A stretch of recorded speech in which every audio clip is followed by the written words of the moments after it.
When we got here earlier tonight, this room was empty, but if you take a look now, there are hundreds and hundreds of people here in support of Brian Kemp. This is a copy of that lawsuit, which says Marcus suffered serious injuries in that shooting, including brain hemorrhages. Some high-speed winds took the roof off of this Fort Valley home and blew the roof and most of the inside of the house into the backyard. We are out here at exit 51 in Lawrence County. You can see these gates are down and all the traffic is headed to the west. We're down the hill from Central State Prison with News Drone 13, but if we got much closer, it would start to send that prison into lockdown. Or to see if that driver had been charged. At this point, they say everything is still under investigation. Or at least what used to be the marshals, because as you can see now, their doors, they're locked up and they've got these signs up that say store closed. They are moving to a new location on Bass Road. We start tonight with a possible weekend washout. We'll toss it over to Chief Meteorologist Ben Jones with the latest. We haven't seen any downed trees out here so far, but there is plenty of debris. If we can pan down here to the ground, lots of leaves. Well, it was a whirlwind day here in Warner Robins as President Donald Trump and the First Lady touched down at Robins Air Force Base. When might teachers actually start to see that in their paycheck? Crews pulled Gibson's body from the water here about just 2 hours ago between the Spring Street Bridge area where we are and the 2nd Street Bridge, which is down there just beyond those trees. And he says that the machines described in House Bill 316 would give Georgians the most confidence that their ballots were cast accurately. Several of those accidents this weekend happened right here on Interstate 75. At this point, it's unclear who posted these documents online. An Irwin County Superior Court judge denied bond for Ryan Duke. We have some breaking news tonight from the office of Governor Brian Kemp. Within the last hour, he tweeted that starting at 8 a.m. on Tuesday morning, the Georgia Department of Transportation will start a westward contraflow of traffic. I'll be enjoying that wedge on Monday. All right, Yeah, thank right. you, Austin. At least a good way to start the week off, you know? Yeah, not a bad one at all. Yeah, I don't know what the wedge was like, though, up in New York. The Braves played I don't up know the if they Big have a Apple. wedge over I don't know there. if there is a wedge. Lonnie Shaw says that shooting in May 2016 nearly left him dead, exploding his liver and severely damaging his lungs and intestines. But he's the one charged with aggravated assault for allegedly pointing his pistol at a deputy who showed up on his doorstep at 3 a.m. But Shaw says he never raised a gun at that officer. In the mid-morning hours of May 31st, 2016, birds chirped peacefully as GBI agents collected evidence at 50 West Valley Drive. A stark contrast to the chaos there just hours earlier. So what exactly did you just see in that surveillance video, and how did we get there? I mean, it all happened like that. That's Lonnie Shaw. He says on the night of May 30th, he and his wife Dawn went to bed around midnight. She woke me up. She said, "I'm scared. I think I've heard something." Around 3 a.m., Dawn heard someone knocking at their front door. And on their home surveillance system, she saw two men that she thought were deputies. She told Lonnie to go see what they wanted. He was just waking up, and she's not sure he heard they were deputies. But he says he took a gun because he wasn't sure who was there. I did have a little pistol in my hand behind my right leg. I've never lied to them about that one bit. It's on videotape. He claims I raised a gun, pointed at him, complete lie. By our count, the officers knocked for a full minute before Lonnie answered. The porch light blinded me. I mean, it hit me and it startled me. And I just kind of squinted my eyes and kind of looked down toward the ground a little bit.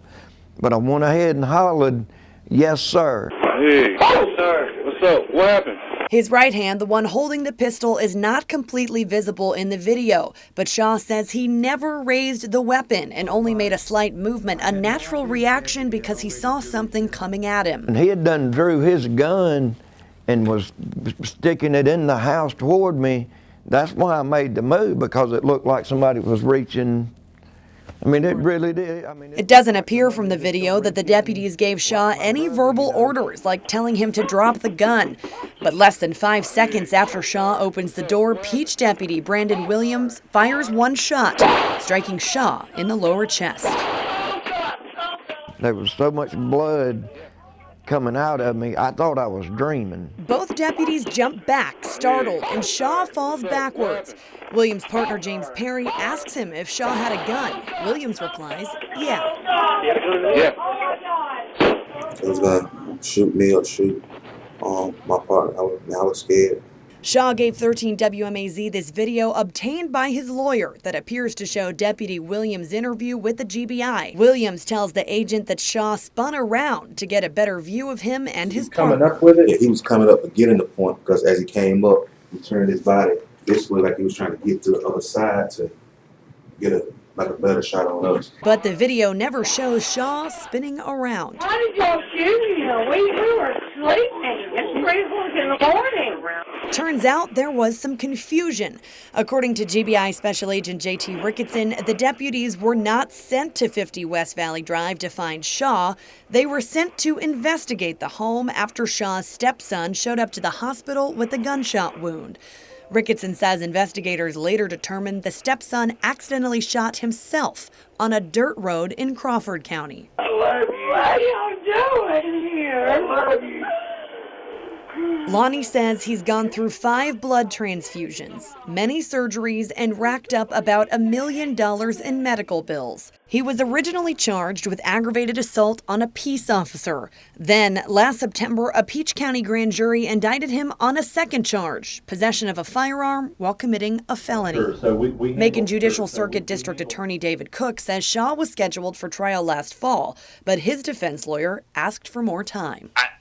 I don't think it's appropriate for me to get into the facts other than to say that based on the evidence we had, we brought the case to grand jury and they felt there was enough evidence to indict. And, we look forward to the day that we can get justice for this officer and the community. Cook says he hopes the case goes to trial this spring. In the meantime, Shaw hopes that others understand his side of the story. Please, somebody help me. We got help coming. Amy Lee Womack with the district attorney's office says Shaw faces up to 25 years in prison if convicted on both counts. Yeah, Frank and Lori, Spiegel says, of course, he was surprised to get a call from his alarm system around 2:30 this morning. But what he saw in the surveillance tape surprised him even more. Just before 3 Wednesday morning, the security alarms blared at the Quality Computer Systems on Riverside Drive. The owner says someone broke in through a side door and sliced through 2 walls to get inside the shop. When I looked at the video, it was a very young man, probably 12 to 14 would be my guess, who broke in here with an older adult male. As owner Brad Spiegel watched the surveillance footage, something stood out. It really sounded like a father-son conversation. He was walking him through how to be able to get through a motion sensor without the motion sensor going off. He was walking the kid through why they're slicing through a wall rather than opening a door. How to remove stuff so that less motion sensors are able to see it. Spiegel says the other voice sounds like it's coming from an adult man, but he never appears on camera. The adult male made sure that he was out of view. The pair took several MacBooks and Android tablets. Spiegel says it will set him back about $10,000. We're a locally owned business. This is not something that's going to be absorbed by corporate. This is absorbed by my family. But in the end, Spiegel says these are just material things that have been taken. He's much more concerned with the young man's future. If you have the ability to volunteer for an organization and give your time as an adult male, whether you're white, black, orange, anything, they need you to give time so that there are kids out there who don't have a male role model at home who really need one. Now, parts of that surveillance video do show the younger man's face, but since we are assuming he's a minor, we are choosing not to air that part of the video at this time. For now, live in Macon, Chelsea Beimfohr, 13 WMAZ News. 660 games. That's how many times Bob Rushton was here inside Sanford Stadium. He's a Central Georgia native who came here to Athens and made it his home, and he leaves behind a legacy of love for the Georgia Bulldogs.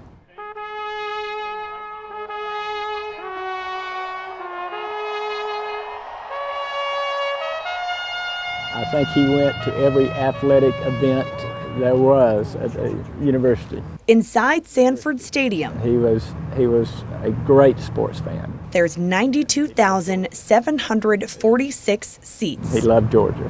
But this year, one of those seats is empty. When my brother retired, or semi-retired, he moved back to Athens so he could be with the dogs. Barkley Rushton says his brother Bob, more affectionately known as Bulldog Bob, lived a life devoted to the red and black. My brother, my sister, and I, and my mother and father have 10 degrees from the University of Georgia. It was in his blood. His whole wardrobe was literally red and black. Anywhere the dogs went, Bob went too. He always drove. He wouldn't let anybody else drive. And most of the time, Terry, Tom, and Rain were in the back seat. So if you got a ticket from Bob, you knew it was going to be a real ticket, not a fake ticket. The group of friends traveled near and far to football, basketball, and baseball games, always learning something new about Bob along the way. Knowing he would be talking about things, I'm going like, oh, you're making that up. Like the time he judged a Miss America pageant in the 1970s, or ran through Megan with a pretty iconic piece of hardware in the summer of '96. His proudest moment was carrying the torch for the Olympics. In his lifetime, Bob was also a realtor, a national JC's leader, and a special ambassador under President Carter. But to students and his friends back in the Classic City, I think he was a mentor to all of us, business and life. And how to be a good friend. If he was your friend, he would give you the shirt off his back and do anything in the world for you. especially if you were a Dogs fan.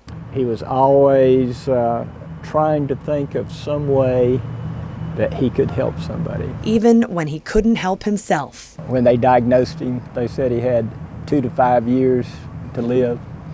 And of course, on his own terms, he lived to 6 years.